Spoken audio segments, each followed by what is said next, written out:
Morning everybody, we're here live on IGTV, the F1 Sutton account, and we're going to go through some pictures from the Barcelona Grand Prix. I hope you've been watching my Instagram account over the last few days because as you know, it's F1 Sutton. We've increased the numbers to 44.4 thousand thanks to all your help, guys. And as you can see, here's some of my posts over the weekend. Obviously I'm now going to go through some of my favourite shots, and hopefully you'll really enjoy this insight into how a photographer works in Formula One, how we take pictures, how we go about working in the paddock and the pits and everything else that goes on. So what I've managed to do is put together some of the best pictures from the weekend, starting here with the press conference on the Thursday. So I hadn't done one this year, actually, believe it or not. So it's not something I always do, but I saw the driver lineup with Carlos and Sebastian and decided to go and shoot sort of the normal shots from the front. Pierre was there, of course, giving some good expressions, some good. And then I found this position to the side. Well, the FIA used to really block you from doing the side shot, but they don't seem to care now. That as long as you don't get too close to the drivers. But I find it's a great way to sort of give a depth of focus for the driver, but also to put them in line. I mean, normally if it's a good shot between Seb and Lewis and Valtteri, you'd have that good angle. But you can see here Seb sort of smiling. These are shot at sort of 1600 ISO because the light in there isn't brilliant, and you want to have a good depth of focus on the driver itself, but the rest can just knock out. But I really like that angle. See Valtteri smiling. There was one point these guys were sort of, I don't know what they're up to, taking the joke out of Pierre, saying, I think probably something about Zandvoort they were talking about in there. But that's the normal shots as you see. But I really liked the side-on angle, and then it was really the drivers went down to the part to the place where they do all the interviews, sort of the scrum basically, where all the. But what they decided to do now is put numbers. You can see it here, so each driver would know to go to a certain area. So you'd start with 1 area, 2 area, 3 area, 4 area, and 5 area, and those nationalities of that countries would only interview him in that language. So it makes more sense, and what they've done is organised. And if you see from my wider pictures here, you can see that they've created a bigger area around the paddock. I think this is a bit of a waste of space, but anyway. So you can see what they've done is they've created these little pod areas for the people to work. And then here you've got the F1 motorhome, the Liberty motorhome, FIA catering, and then that's the Mercedes motorhome, 3 stories. This gives you a bit more of an idea of the paddock. The Ferrari motorhome, the Red Bull, and so on down the paddock. Yeah, that was some great pictures there from the press conference. I was really happy with that set of pictures. Moving on quickly. Obviously I posted some of these pictures on Instagram, but I just thought it was great to show you the full sequence of the shots I took of Dan when he arrived into the paddock on Thursday. He's just a great guy to work with. I mean, obviously I'm not setting these up. These are just happening in front of me as I shoot. Here I drop the focus onto his fingers to give an essence of out of focus detail, and obviously keeping this sharp. So this is just something different, and it's just his whole expression, is the way he talks to people is just so different than other people, and it's just great to see and great to photograph, and that's why I posted it on my Instagram. So this basically was, I went on track quite a bit this over the weekend, and there was a shot I did with Lewis in the testing where he went wide onto the gravel, and it's more of a head-on shot. The problem was this time is they put advertising along the edge, so you couldn't shoot over it.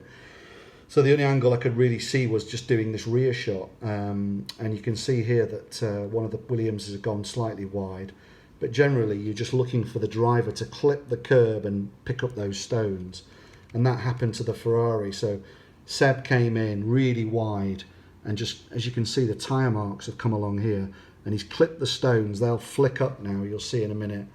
And the focus is kept on the actual stones themselves. And I think it creates a great picture. And a lot of people like that on Instagram. I think it was over 1,200 likes on Instagram. So it worked, as far as I'm concerned, and created a great picture. But it shows the drivers are really pushing. That's the main thing. You need to show what the drivers are doing on track, and that's what I'm there for, to show that. This was a great angle that we shoot in testing as well as practice on that Thursday. So I've moved round from that rear shot then to the chicane, and then coming into the last corner. And this is the entrance to the pit lane here, and you've got these red lines, and what you're trying to do is put the car against the red lines. And it's really a matter of shooting at different shutter speeds and trying to create that blur effect with the lines. That's probably about the perfect shot. And then you can do it at different shutter speeds from a 60th up to 125th, or even some at a 30th, to create a real blur. As you can see here, this blur effect, and the helmet sharp in the middle. So yeah, it is a trial and error thing on that, and you can see here the shutter speed, because obviously the background is completely blurred.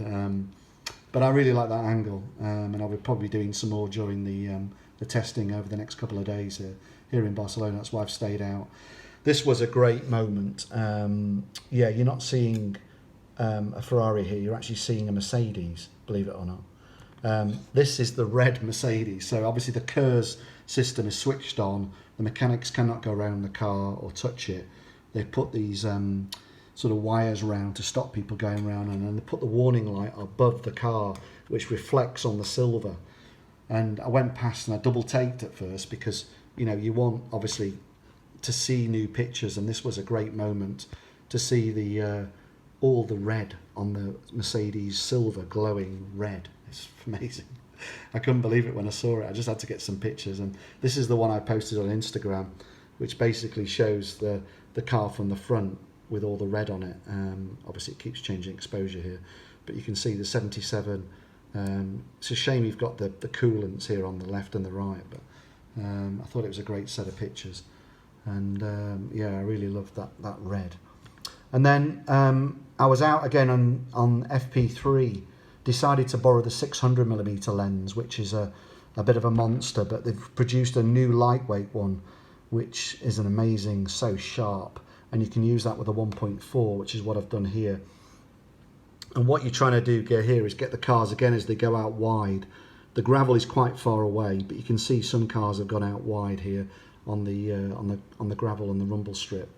And then you've got this DHL branding in the background, which is okay because it's quite an independent brand. And then one of the Red Bulls came out wide, and I was stood actually on a box that one of the FOM cameramen had lent me to get slightly more height, because otherwise it's very heat hazy. But you can still see to the left and the right there's a bit of heat haze. So really it was just a matter of keeping my finger on the shutter here and seeing what happened when one of the Red Bulls went wide. You can see that the under tray is literally scraping on the bottom of the ground and created this massive spark here. And if I blow it up 100%, you'll see it even better. Obviously, even this is, I think, 1/1000th of a second, or 1/6000th of a second, and yeah, it's created a great picture with lots of smoke as well, and dust, and obviously off that floor. But in some cases, it's just a little bit of sparks as the car bottoms out. So you can see the under tray is quite low to the ground here under the car. And you'll see that on most cars. Here again, you can just about see it. They're trying to keep that car as low to the ground as possible. See if we've got another one that shows that a bit better. Obviously here on the McLaren, again, you can see it. It's just right on the bottom of the car. So yeah, that was a really good angle. I quite like that shot. Obviously it got delayed twice by red flags, and obviously Bottas went off, and then obviously I think it was it George Russell hit the barrier. So here we've got, a lot of people like this shot. This is the reflection shot, which I like doing. Basically the cars come in the pits, and then they turn into their pit box, sort of to the left as they come in, and you'll only get this reflection off the pit wall. This is in qualifying. I mean, I was in qualifying, it was in FP3. No, it was in qualifying, sorry, yeah. As they came in, basically you only get that in off the pit wall because the reflection's not, the angle's not right. So I got Seb and I got Charles coming in, and I quite like that shot because it's got it's the splits down the middle of the media centre, which I really love.